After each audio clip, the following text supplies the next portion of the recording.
I seen a comment on one of my other videos. Dude talked about I had a broccoli haircut. I got plenty of room for my broccoli haircut in this interior. Everybody loves their center console shifter, but it's fine. App compatibilicity, right? I don't even know if I said that right or not. But on this episode of Fear Factor, aimed at those like me who are still acquainted with the 60s, 70s, 80s, 90s, early 2000s era of pickup trucks, may we hold hands as we sit around the campfire and review, discuss, and try to get acquainted with the new era of pickup trucks. Right here in front of me is a 2024 Toyota Tacoma SR5, which is basically the most exciting vehicle I can provide in front of the camera right now at the moment, because trying to find vehicles I can use is basically like trying to establish your credit all over again. But that's fine, because when there's a will, there's a way, especially with all the support I've been getting from my last few uploads. I don't really want to be stale and just keep uploading on my own personal vehicles. I want to try to adventure out there a little bit, while at the same time trying to figure out how I can put my own little sauce in this, having fun and simply uploading because I just like to create content, which is the whole reason why this channel exists. But don't get me wrong, I appreciate all the criticism and all the feedback that I get from my videos. Now, this is undoubtedly America's most popular mid-sized truck. The big changes that I've heard about this particular generation Tacoma is that there's no more V6, just turbocharged 4-cylinders. You also get a pretty cool little portable JBL speaker that we will discuss. We're not talking about the Tundra, but since we're discussing Toyota trucks, there's no longer a V8 in the Tundras either. Obviously, these Tacomas are categorized in the mid-size truck segment. I just did a video with my Ranger, and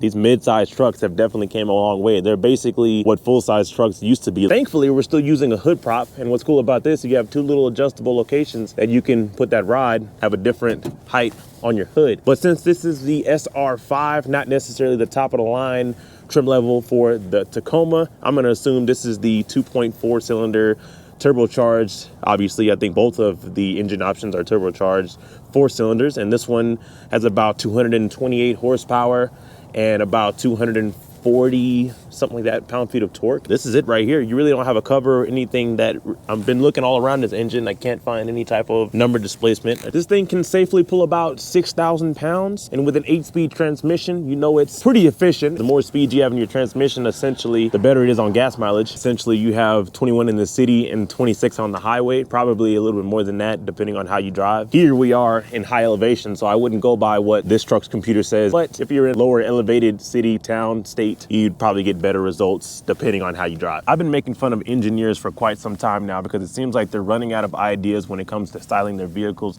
So many next generations just look almost identical to the previous outgoing model. So many cars, trucks, vans, and SUVs just look the same overall, even different brands. But I actually like what Toyota did with the next generation Tacoma and the Tundra and even the 4Runner. But only thing I'm not really a huge fan of, especially with the pickup trucks, all this plastic that they're now integrating, especially with this air dam right here, makes the truck even lower than it already is.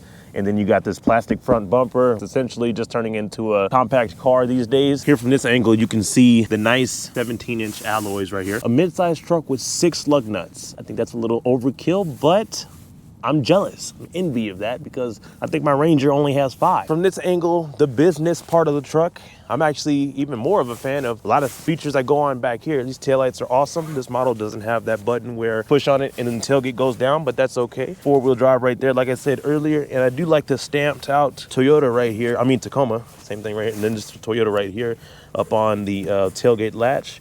Obviously standard since 2017 or 18, something like that. Your backup camera right there. Factory tow hitch right there, 2-inch. Look at how wide. This is probably like 4 inches of a tailpipe right here. That's pretty cool. Backup sensors. My 2007 has that, but probably doesn't work anywhere as good as these do. Mud flaps from factory. They don't have any Toyota or Tacoma on there, but they're mud flaps. And of course, a feature that I am jealous of that most new trucks have. The tailgate does lock with the key fob.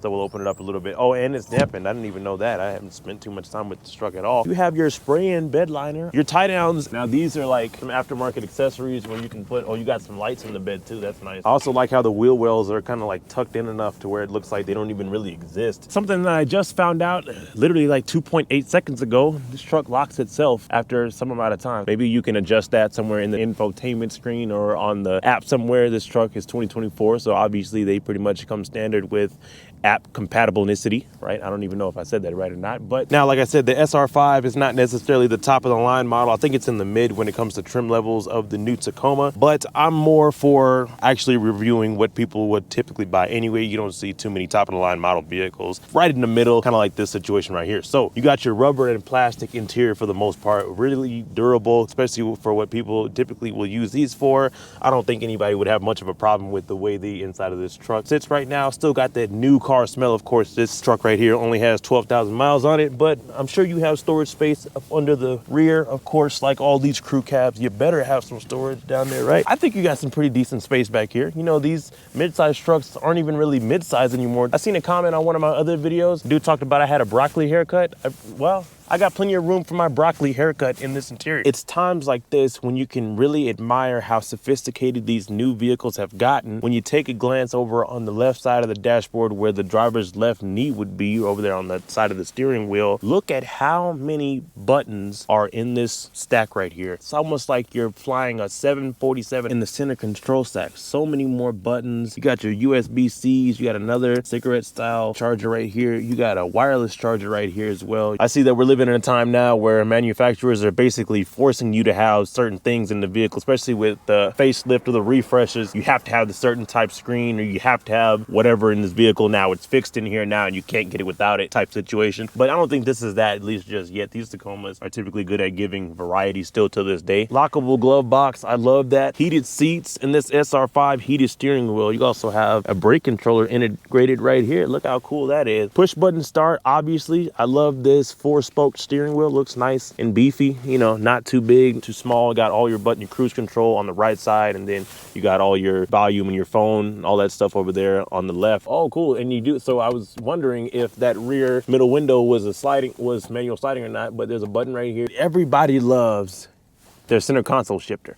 But it's fine though, at least you have a grab handle right here. If I was going for a newer truck, I would definitely go for a setup just like this. You got the nice durability while still having the nice luxury of a newer vehicle. I just really miss those vinyl floors, man. Nothing like that will ever be the same again. If you've made it to the end of the video, I don't know if you're gonna be someone who sends a comment full of criticism or just someone who enjoys the content, period. Either way, I appreciate you for tuning in and watching. Obviously, this channel is nowhere near perfect. Thinking about a few things like I already mentioned at the start of this video, basically trying to see what works specifically for this channel. Either way, stay tuned, and that's it.